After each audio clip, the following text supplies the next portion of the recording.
Veamos ahora cuando uno quiere hacer un procesamiento más masivo. Para eso, básicamente lo que uno hace es quedarse en la hoja de escenarios y se va acá abajo a la pestaña procesar.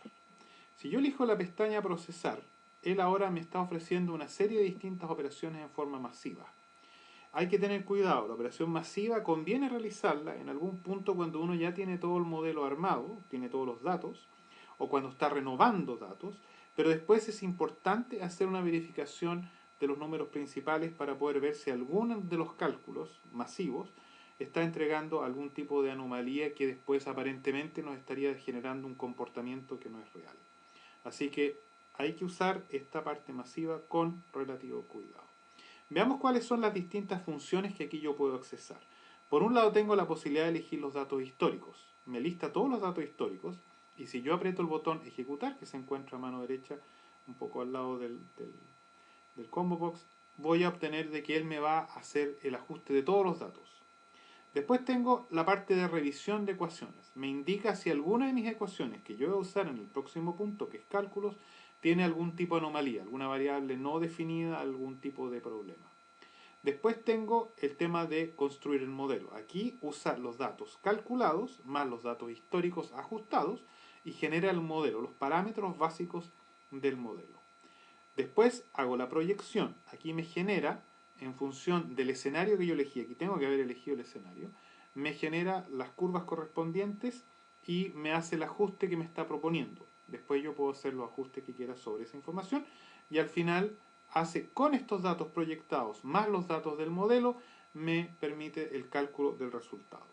Veamos un poquitito cómo funciona esto. Yo puedo elegir, por ejemplo, los datos históricos y aquí tengo todos los datos históricos. En esta columna tengo el número de la llave, es un factor interno, no se puede modificar y tampoco, por favor, no jugar con ese tipo de información, ya que está todo armado y cuida todas las relaciones del sistema directamente. Así que acá tengo cuál de las bases de datos. Uno puede manejar distintas bases de datos. Acá tenemos una base de datos del INE, una base de datos de la superintendencia y yo podría tener, por ejemplo, en este caso, variables propias de la base de datos del, de la empresa que se pueden manejar incluso en servidores separados, de modo de que uno no arriesgue que esos datos lleguen a las manos equivocadas. Después acá tenemos lo que son los códigos que habíamos visto ya. Aquí tenemos los distintos nombres de los bancos, más los distintos tipos. Por ejemplo, colocación, previsiones, revenues serían los ingresos, etcétera, etcétera. Después tenemos aquí el nombre de la variable. Tenemos acá las unidades de ella y la cantidad de registros que existen. Que obviamente como tienen todas la misma fecha de inicio y la fecha actual, tenemos en este minuto 50. Y acá para tener una idea, si tenemos algún tipo de anomalía, tenemos un promedio sobre todos los datos. Es un promedio directo, sin ningún tipo de operación adicional. Y por ejemplo, si tenemos algún par de datos que uno puede tener cuidado, aquí tenemos ingresos totales sobre el consumo, el loans, aquí tenemos que está en cero y este está en cero. Aquí puede haber un tipo de problema. Los otros números, cuando son mayores que cero o menores que cero, pueden ser negativos, se encuentran en una situación sana. Si yo aprieto ejecutar, yo voy a dejar que él calcule. Ahora, no le he dicho cuáles. Yo puedo elegir, por ejemplo, todos. En ese caso, todos los datos acá de este modelo van a ser ajustados.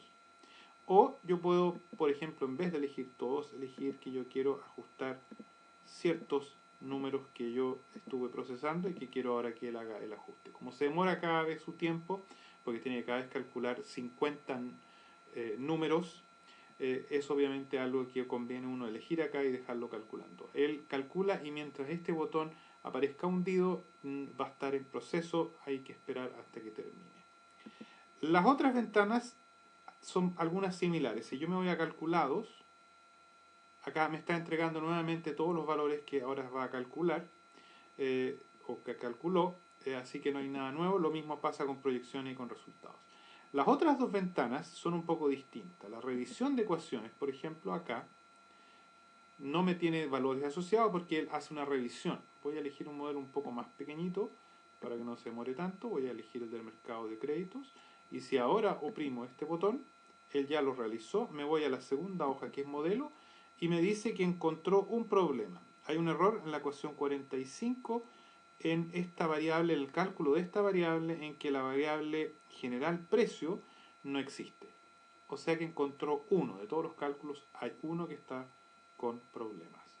Así que eso es básicamente la forma como trabaja esto. En forma muy similar, cuando yo me voy a la otra hoja, puedo por ejemplo elegir el tema, el construir modelos, y ahí lo que hace es generarme el modelo.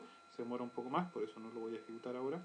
Y con eso uno puede en consecuencia también consultar bajo modelos los resultados principales que obtiene. Esta es la forma de trabajar masivo, pero insisto, una vez trabajado es importante revisar cada una de estas fases directamente para estar seguro de que uno al automatizar no está introduciendo errores que después va a llevar a conclusiones erradas.